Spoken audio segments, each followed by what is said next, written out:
মমতা বন্দ্যোপাধ্যায়কে জিহাদি বলায় ফের অর্জুন সিংকে ব্যারাকপুর পুলিশ কমিশনারেট গোয়েন্দা বিভাগের তলব 21শে জানুয়ারি। এর আগে 17ই জানুয়ারি প্রিয়াংশু পাণ্ডের বেআইনি বাড়ি নির্মাণে তলব করেছে ব্যারাকপুর গোয়েন্দা বিভাগ। তবে এইবারে নোটিশ পাঠানোর ক্ষুব্ধ প্রাক্তন সাংসদ অর্জুন সিং। তার হুঁশিয়ারি, যেসব পুলিশ অফিসার এইসব করছেন দিদিমণি খুশি করতে তাদের কিন্তু রিটায়ারমেন্ট আছে, কিন্তু আমাদের মতো রাজনৈতিক নেতাদের কোনো অবসর নেই। লকআপ, কোর্ট লকআপ এমন একটা জায়গা যেখানে ওখান থেকে পুলিশ কমিশনার বা এসপিকে কোটি কোটি টাকা যায়। যখনই দেখবেন আসামিরা গাড়িতে উঠে তখন তার বাড়ির লোকেরা, তার পরিচিতরা ওদেরকে খাওয়ার নাম করে ব্যাগ দেয়, সেই ব্যাগ থেকে মাল ঢুকে নিয়ে চলে গেছে। ও হবেই, আমি বলছি তো, আমরা তো দেখি, আমরা তো এদের সৌজন্যে আমাদের তো কোর্টে রোজ যেতে হয় মোটামুটি, তো আমরা সব আমাদের নজরে পড়ে।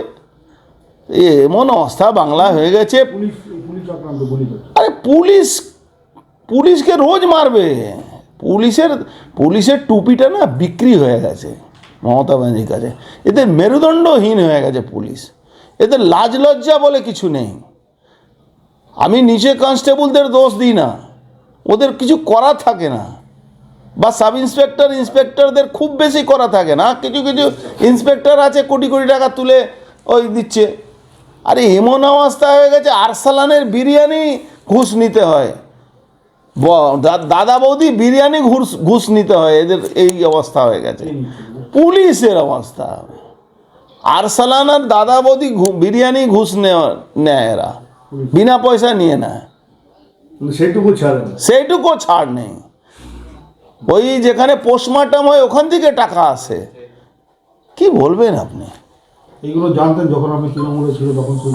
সবসময় জানতাম, সবসময় আমরা আওয়াজ তুলতাম, সবসময় আমরা আওয়াজ তুলতাম। কে শুনবে? এখানে তো আছে তোমাকে কিছু দেবে না, তুমি টাকা তুলে আমাদেরকে দাও, লুটে পুটে খাও। আমার 33% মুসলমান ভোট আছে, এই ভোট আমার ফিক্স আছে। এই চিন্তা ভাবনা একটা সময় করেছিল আপনার মায়াবতীও করেছিল, অমুক অত % ভোট আমার আছে, এই টাকা দাও, টিকিট নাও, এই তোমরা জিতে যাবে। আজকে কি হাল হয়েছে? ইনারও ওই হাল হবে, ঘাবড়াবার কিছু নেই। আজকে আপনি জানেন আমাদের শিউলি, মোহনপুর এইসব এলাকায়, আপনার পাতুলিয়া এইসব এলাকায় যতগুলো বাংলা মিডিয়াম স্কুল আছে, সেই স্কুলে বাংলাদেশে অনুপ্রবেশকারীরা এসে নিজের ছেলেকে হিন্দু নাম দিয়ে তাদের নাম অ্যাডমিশন করাচ্ছে। এই ডিআই কাছে যখন হেডমাস্টাররা কমপ্লেন করছে, তখন ডিআই বলছে না মুসলমান হলে অ্যাডমিশন করে দিতে হবে, নাম হিন্দু রেখে দিন, কোনো অসুবিধা নেই। এই ডিআই একটা চোর বসিয়ে রেখেছে ডিআইটাকে, শুধু টাকা তুলে বেড়ায়, টাকা তুলে ওই একে দিয়ে যায়, কি নাম ওর, এডুকেশন মিনিস্টারের কাছে পৌঁছে দেয়, ব্রাত্য বসুর কাছে। আপনি দেখছেন তো বাংলার অবস্থা কি আছে। কলকাতা বাড়ি ভেঙে পড়ে যাচ্ছে, কর্পোরেশনের চেয়ারম্যান বলছে কি এটা আমার আমলে হয়নি। আরে তোমার আমলে হয়নি মানে? ইউ আর এ চেয়ার, তুমি একটা ব্যক্তি নয়, তুমি একটা চেয়ার আছো। ও কালকাটা কর্পোরেশনের মেয়র, মিউনিসিপ্যাল অ্যাফেয়ার্স ডিপার্টমেন্টের মন্ত্রী গঙ্গাসাগরে গিয়ে বসে আছে। আরে ভাই, তুমি কলকাতা কর্পোরেশনের মেয়র আছো, তুমি গঙ্গাসাগর পঞ্চায়েতের নয়, তুমি পঞ্চায়েতের মন্ত্রী নয়।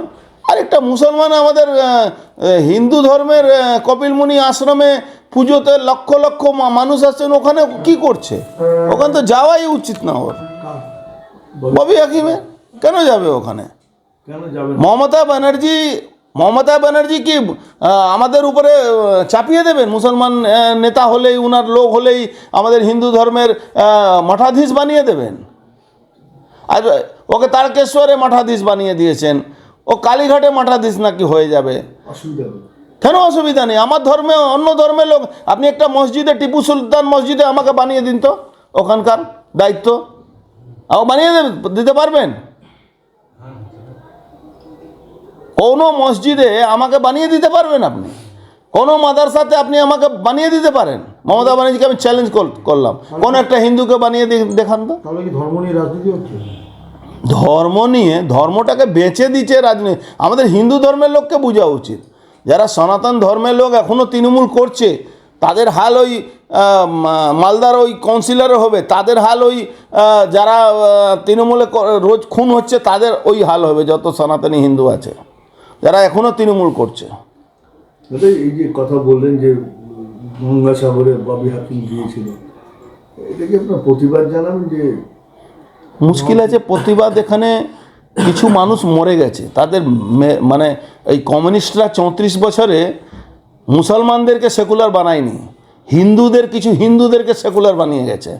এই হিন্দুরা এখন ওই সেকুলারে টুপি পরে ঘুরে বেড়াচ্ছে, তারা দেখতে পাচ্ছে না কি তাদের সামনে ফ্যামিলি লোকেরা কি হাল হবে।